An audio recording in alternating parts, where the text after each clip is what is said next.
हरे कृष्णा, मैं गौरांगी तुलसीदास की आज आपके लिए फिर से एक अद्भुत प्रसंग लेके आए हैं। प्रसंग, एक कथा। इस कथा के माध्यम से हम आपको ये बताना चाहेंगे कि इस भौतिक जगत में आप कितनी भी कमाई क्यों ना कर लें, कितनी भी कमाई क्यों कर ना कर लें, लेकिन कोई भी यहाँ से एक सुई का नोक भी नहीं ले जा सकता। ये तो सच्चाई है, पूरी रूप से सच्चाई है। आज बहुत सुंदर सी कथा के माध्यम से आपको बताना चाहेंगे, ध्यान से सुनिएगा। एक शहर में एक सेठ जी हुआ करते थे। उनके पास बहुत बहुत बहुत पैसा था। हीरा मोती जवाहरात सोने चांदी बहुत ज्यादा। उन्होंने जीवन में बहुत कमाई की, बहुत कमाई की, लेकिन उन्होंने जीवन में कभी भी एक ही कार्य नहीं किया, वो था दान। और अब उनका जब आखिरी समय आता है तो वो बड़े परेशान होते हैं कि मैंने जीवन भर दौड़ दौड़ के घोड़े की तरह दौड़े, पूरी जिंदगी दौड़ा, लेकिन मैंने कभी भी एक रुपया, एक पैसा किसी की मैंने मदद नहीं करी। अब मैं क्या करूं? अब तो मेरा समय समाप्त होने वाला है। वो बड़े बड़े पंडितों पुरोहितों के पास गए, साधुओं के पास गए, उनसे बोला कि मैं क्या करूं, मेरे पास बहुत धन है, मुझे क्या करना चाहिए? पूरी जीवन की मेरे मेहनत की कमाई है, मैं कुछ कमाना चाहता हूँ। तो सभी साधु संत बोले भाई हमें तो नहीं पता, लेकिन एक बहुत बुजुर्ग साधु था, उन्होंने बताया कि एक गांव में एक जगह बताया जहां पीपल के पेड़ के नीचे एक साधु हुआ करते थे। उनके पास सारी समस्या का समाधान था, कोई भी समस्या, लेकिन हाँ उनके बताने का तरीका थोड़ा अलग हुआ करता था। वो अलग ढंग से लोगों को समझाते थे। ये बात सारे गांव वालों को बताते। उस साधु ने उस गांव के साधु के विषय में बताया कि आप जाइए, उस गांव में आपको एक साधु मिलेगा जो आपको बताएगा कि आखिर आपकी समस्या का समाधान क्या है, लेकिन उसका तरीका बहुत अलग है, थोड़ा आप विचलित मत होइएगा। तो साधु ने पहले ही उसको बता दिया। अब वो सेठ जी अपनी पोटली लेकर, बड़ी सी पोटली लेकर, हीरा जवाहरात सोना चांदी सब कुछ लेकर साधु महाराज के पास पहुंचे। साधु महाराज से उन्होंने बोला कि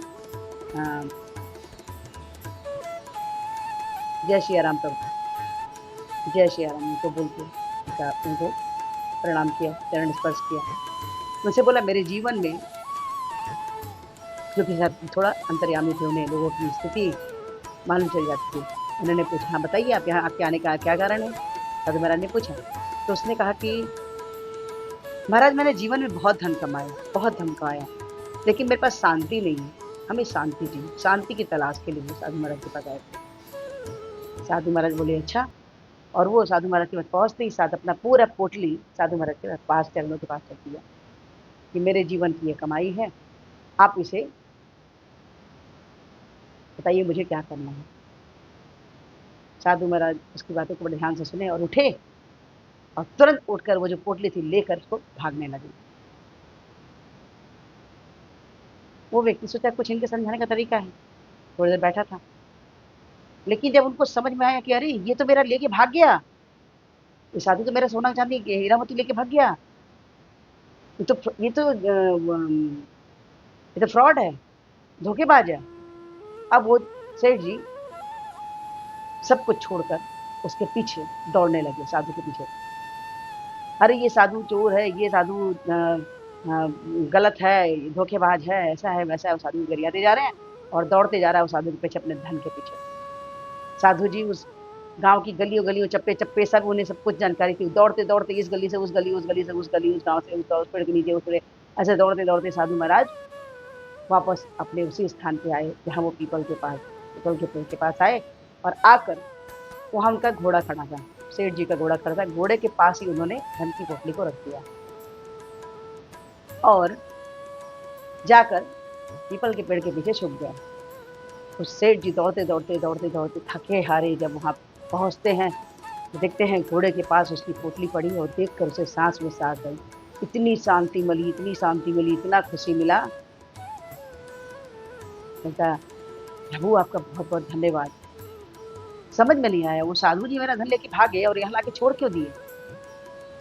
बहुत बहुत अनुभूति हुई उनको, बहुत दिव्य अनुभूति हुई, बहुत अच्छा लगा। पेड़ के पीछे से साधु महाराज आए, उन्होंने कहा आपको शांति मिली? बोले हाँ। अभी मैं आपका ये आपको बताया भी नहीं और आपको मेरा बात समझ में आया कहने का क्या मतलब है? बोले नहीं, कहने का मतलब ये है कि इस धन के पीछे आप पूरी ज़िंदगी दौड़ा आपने, पूरी ज़िंदगी आपने दौड़े और आपसे थोड़ी देर के लिए अलग हुआ, तो आप बेचैन हो गए, है ना? बोलते हैं हाँ, मिला तो बहुत अच्छा लगा, बहुत शांति मिली। बस यही कहना चाहता हूँ मैं। उन्होंने बताया कि ये धन यहाँ का है, इस जगत का है, भौतिक जगत का है और आपको धन की कमाई करनी है प्रभु की, नाम की, राम, कृष्ण, राधे, जो इसमें से आपको कमाई पसंद हो, वो कमाई करना चालू कर दीजिए। आपको यहाँ से जाते समय यहाँ से ये धन की पोटली आप नहीं ले जा सकते हो, लेकिन वो धन की पोटली आपके जाने से पहले ही आपके धाम में पहुँच चुकी होगी, आपके खाते में जमा हो चुकी होगी। ये पुण्य की कमाई है, ये कभी भी समाप्त नहीं होती। नाम रूपी धन की कमाई कीजिए और प्रभु के चरणों में अपने मन और दिल को लगा के रखिए। देखिए आप कितने सुखी हो जाएंगे, कितने शांति हो जाएगी, कितने खुश हो जाएंगे। सेठ जी को उनकी बात समझ में आ गई, क्योंकि वो साधु ने पहले ही बता दिया था कि ये साधु जी के बताने का समझाने का तरीका थोड़ा अलग है। आपको समझ में आया? माया के पीछे न दौड़े, यानी धन के पीछे धन धन धन धन धन धन धन दिन रात दिन रात दिन रात कर रहे हैं और माया आपको दौड़ा रही है। आप यहाँ से जाएंगे, आपका हाथ उसी सेठ जी की तरह खाली होगा, उसी सेठ जी की तरह खाली होगा, लेकिन अगर आप नाम रूपी धन की कमाई करेंगे तो वो आपके साथ जाएगा।